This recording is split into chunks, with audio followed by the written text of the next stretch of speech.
प्रस्तुत पद्य पंक्तियाँ हमारी पाठ्य पुस्तक के साकेत नामक महाकाव्य से संकलित हैं, जिसका शीर्षक है कैकेयी का अनुताप,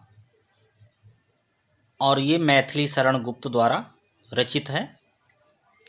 इसमें भरत जी श्री रामचंद्र जी को मनाकर लाने के लिए चित्रकूट जाते हैं और सभा के मध्य में राम और भरत जी के मधुर मिलन का इसमें वर्णन किया गया है। तो आगे देखते हैं। हे भरत भद्र, अब कहो अभीप्सित अपना। अभीप्सित का अर्थ है इच्छा प्रकट करना। सब सजग हो गए, भंग हुआ ज्यों सपना। हे आर्य, रहा क्या भरत अभीप्सित अब भी। मिल गया अकंटक राज्य उसे जब तब भी।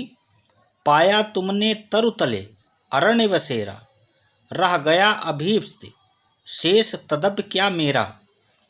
इन पंक्तियों का अर्थ देखिए।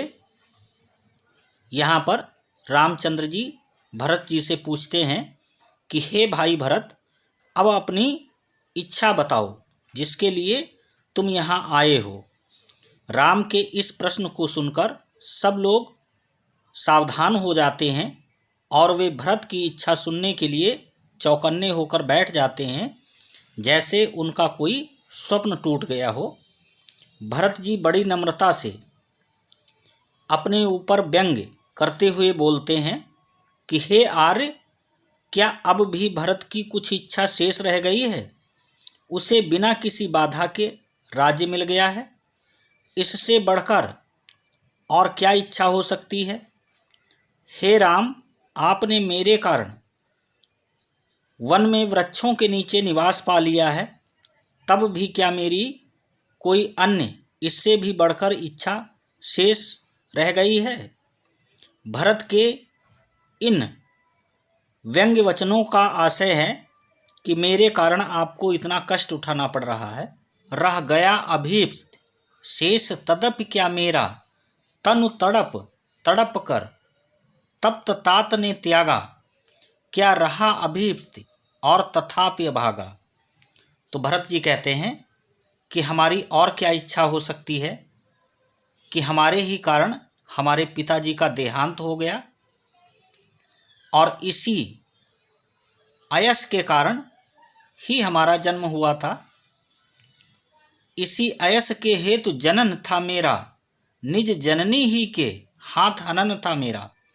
और कहते हैं कि इस अपमान के ही खातिर मेरा जन्म हुआ था, जो अपनी ही माँ के द्वारा मेरा अपमान होना लिखा था।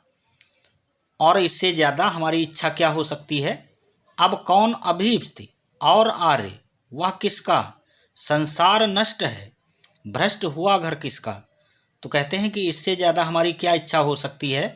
मेरा तो सारा संसार ही नष्ट हो गया और जिस पर हमें विश्वास था वही भ्रष्ट निकला, अर्थात हमारी माँ के द्वारा ही हमारा हनन हुआ है।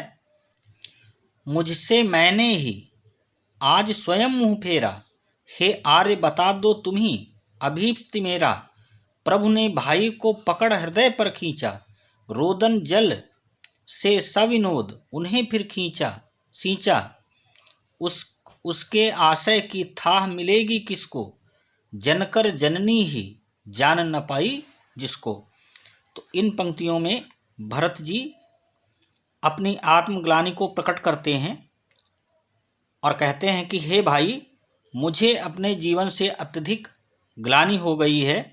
अब तो मुझे स्वयं अपने से ही घृणा होने लगी है। इसलिए मेरी और क्या इच्छा हो सकती है। श्री राम जी ने भरत के ऐसे वचन सुने तो ऐसे वचनों को सुनकर वे बहुत प्रसन्न हो गए तथा भरत जी को उन्होंने अपने गले से लगा लिया तथा उनके ऊपर अश्रुओं की बरसात करने लगे। उसके हृदय की गहराई की था अन्य कोई कैसे जान सकता था। जिसको जन्म देने वाली माँ ही उसके हृदय को नहीं समझ पाई तो कोई दूसरा कैसे समझ सकता। यह सच है तो अब लौट चलो तुम घर को। चौंके सब सुनकर अटल कैकेयी स्वर को। सबने रानी की ओर अचानक देखा। वैधव्य तुषारावृता यथा विधुलेखा, बैठी थी अचल तथापि असंख्य तरंगा, वह सिंही अब भी हा गोमुखी गंगा।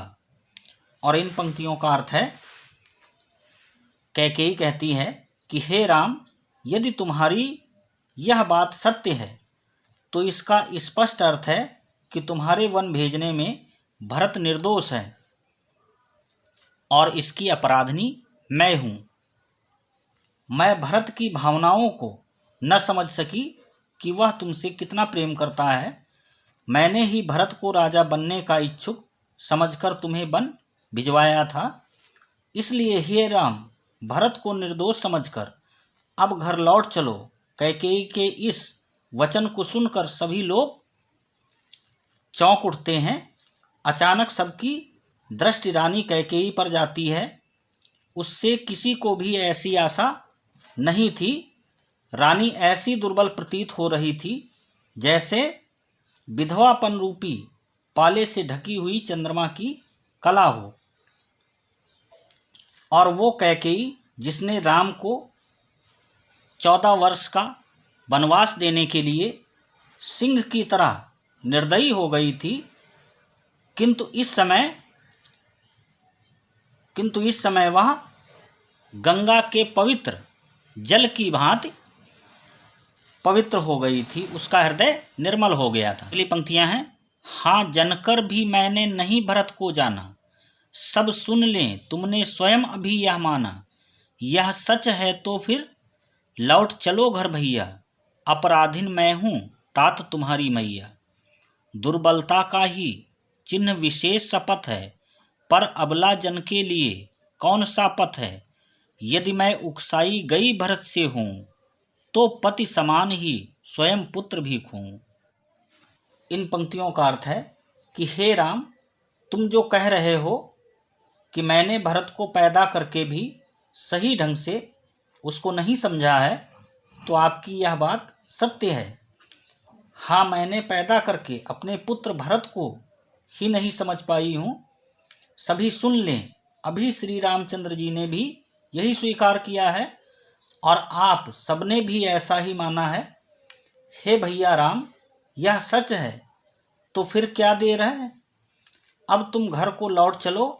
भरत का इसमें कोई दोष नहीं है, मैं ही वास्तविक अपराधिनी हूँ। मुझ तुम्हारी माँ ने ही यह सब अपराध किया है। भरत वास्तव में निरपराध है। और वो कहती हैं कि दुर्बलता का ही चिन्ह विशेष शपथ है। दुर्बल व्यक्ति कसम खाने के अतिरिक्त और कुछ नहीं कर सकता है, पर अबला जन के लिए कौन सा पथ है। और वो कहती हैं कि मैं तो अबला हूँ और इसलिए अपनी सच्चाई को सिद्ध करने के लिए मैं कसम खाने के लिए और क्या कर सकती हूँ। यदि मैं उकसाई गई भरत से हूँ, तो पति समान ही स्वयं पुत्र भी खूं। तो कहती हैं कि इसमें यदि कोई भरत का दोष हो तो मैं सौगंध खा करके कहती हूँ, कसम खा करके कहती हूँ कि जैसे मैंने अपने पति को खोया है, ठीक उसी प्रकार अपने बेटे को भी खो दूँ।